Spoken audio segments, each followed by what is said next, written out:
कहाँ समझ रखा था बे। छत्ते पे हाथ डाला तो बस डसने वाली मधुमक्खियों का राक्षस हूँ।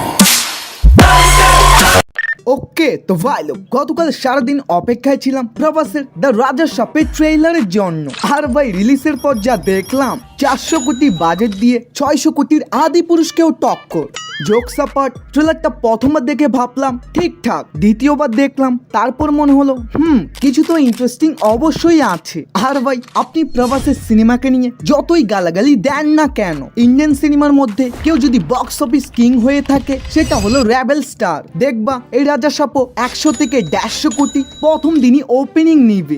বাট এই ট্রেলারটা কেমন ছিল? ওয়েল, এই ট্রেলারটাকে আমরা যতটা খারাপ ভাবতেছি আসলে এটা অতটাও খারাপ না, কারণ এই সিনেমার ভিজুয়াল থেকে শুরু করে প্রভাসের ফানি রিয়াকশন ওগুলো তো ভালো ছিলই, কিন্তু লাস্টের ওই 1 মিনিট স্পেশালি প্রভাসের ওই বৃদ্ধ লুকটা দেখতে অসাধারণ লাগতেছে। তার উপর যেভাবে সিগারেটটাকে মুখের এক পাশ থেকে অন্যদিকে নিয়ে যাচ্ছে, ভাই সুপারস্টার রজনীকান্তের কথা মনে পড়িয়ে দিল।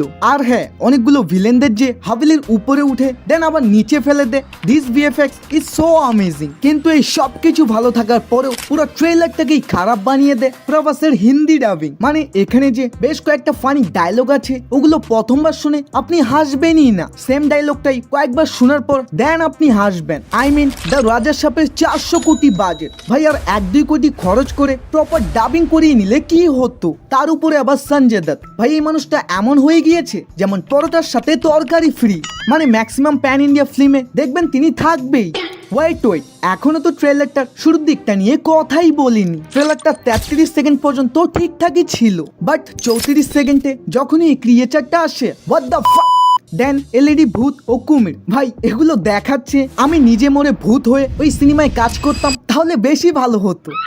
যাক বাদ দিন, হালকা একটু গল্পের সম্পর্কে বলি। ওয়েল, প্রভাসের ক্যারেক্টারটা নিজের লাইফে খুবই এনজয় করে, 2-3টা গার্লফ্রেন্ড পড়ে তো রাস্তাঘাটে কখনো গুন্ডামিও করে, কিন্তু মধ্যবিত্ত হওয়ার কারণে তার টাকার প্রয়োজন অনেক হয়। অ্যাট দ্য সেম টাইম হয়তো তার দাদি তাকে বলেছিল তাদের পূর্বপুরুষদের একটা হাভেলি আছে যার ভিতরে সোনা দানা টাকা অনেক আছে, যেটা শুনে আপনি আমি যেটা করতাম ওটা প্রভাসও করে, এবং এই হাভেলিতে ঢুকার পর তার লাইফ কিভাবে পরিবর্তন হয় ওটাই মূলত আমাদের এই সিনেমায় দেখানো হবে। কিন্তু আমি দেখে মজা পেয়েছি, কখনো মহলটা মরুভূমিতে পরিবর্তন হচ্ছে তো কখনো বরফের দুনিয়ায়।